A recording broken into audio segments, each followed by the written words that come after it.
नमस्कार। आज के इस बेहद ज़रूरी और अर्जेंट हेल्थ एडवाइजरी वाले विश्लेषण में आप सभी का स्वागत है।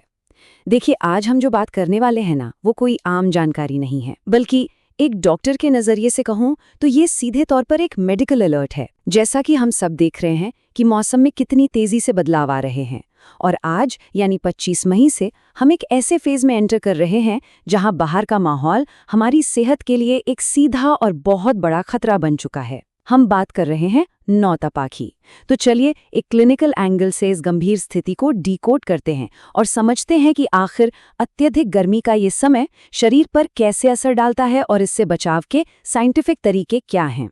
तो भाग 1, नौतपा, भीषण गर्मी की चेतावनी।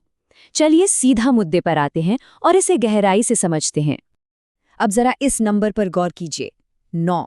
ये कोई आम नंबर नहीं है दोस्तों। ऐतिहासिक और मौसम विज्ञान के डेटा को देखें तो ये वो 9 दिन हैं जिन्हें हम नौतपा कहते हैं। आसान शब्दों में कहूं तो ये साल के वो 9 दिन होते हैं जब गर्मी अपने बिल्कुल पीक पर होती है, मतलब एकदम चरम सीमा पर।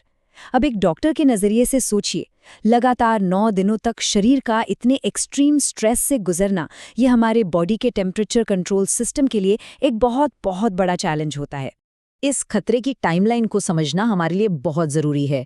25 मई यहाँ से नौतपा शुरू हो रहा है। इसके बीच के जो दिन है ना, वो एक्सट्रीम हीट वाले दिन हैं, मतलब सबसे ज़्यादा रिस्क का टाइम। और ये हाई रिस्क विंडो खत्म होगी 2 जून को। मेडिकल नज़रिए से अगर हम देखें तो ये पूरी अवधि एक रेड जोन की तरह है। अगर इन दिनों में हमने थोड़ी सी भी लापरवाही की तो फिजिकल हेल्थ बहुत तेजी से बिगड़ सकती है। डिहाइड्रेशन और हीट एग्जॉशन का रिस्क इस टाइम पर अपने एकदम चरम पर होता है। अब सवाल ये है कि आखिर इन 9 दिनों में ऐसा क्या बदल जाता है। खगोलीय विज्ञान के हिसाब से देखें तो नौतपा तब शुरू होता है जब सूर्य रोहिणी नक्षत्र में प्रवेश करता है। इसके नतीजे में होता ये है कि सूरज की किरणें बिना किसी रुकावट के एकदम सीधी हमारी धरती पर पड़ती हैं, और जब ये डायरेक्ट सोलर रेडिएशन धरती से टकराता है ना, तो सतह का तापमान अचानक से बहुत तेज बढ़ जाता है। और यही वो सीधी किरणें हैं जो हमारे शरीर के लिए एक सीरियस मेडिकल टेंशन बन जाती हैं। आगे बढ़ते हैं भाग 2 की तरफ, तापमान और लू का असली खतरा। और ये आंकड़ा हमें साफ साफ बता रहा है कि असली दुश्मन क्या है। 50 से 55 डिग्री सेल्सियस की ये जो रेंज है, ये कोई आम गर्मी नहीं है।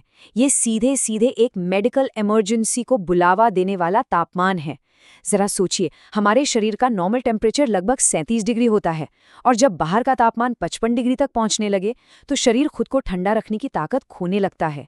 इतनी भयानक गर्मी के कांटेक्ट में आने से हीट स्ट्रोक जैसी जानलेवा स्थिति बन सकती है। ये सिर्फ असुविधा की बात नहीं है, ये लिटरली बहुत खतरनाक है।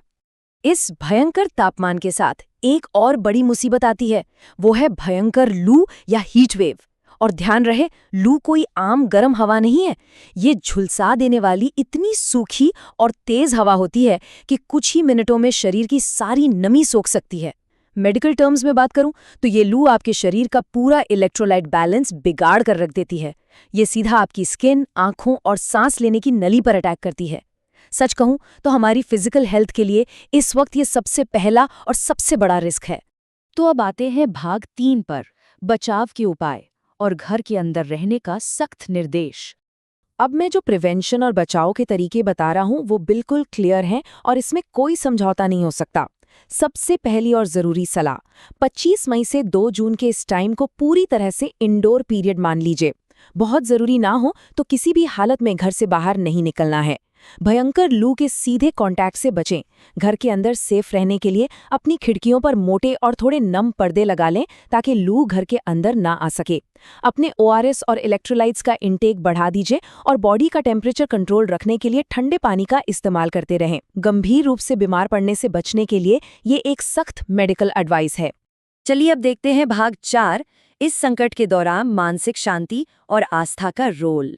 यहाँ सोर्स मटेरियल से एक बहुत ही इंटरेस्टिंग और आध्यात्मिक नजरिया भी सामने आता है, जिसमें कहा गया है कि टेंशन मत लें, महादेव स्वयं रक्षा करेंगे।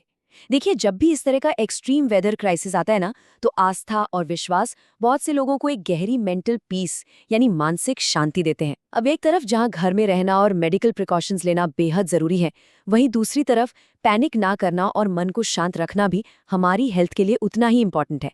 ये आध्यात्मिक सोच लोगों को इस मुश्किल वक्त से गुजरने के लिए एक स्ट्रेंथ और सुरक्षा का एहसास देती है।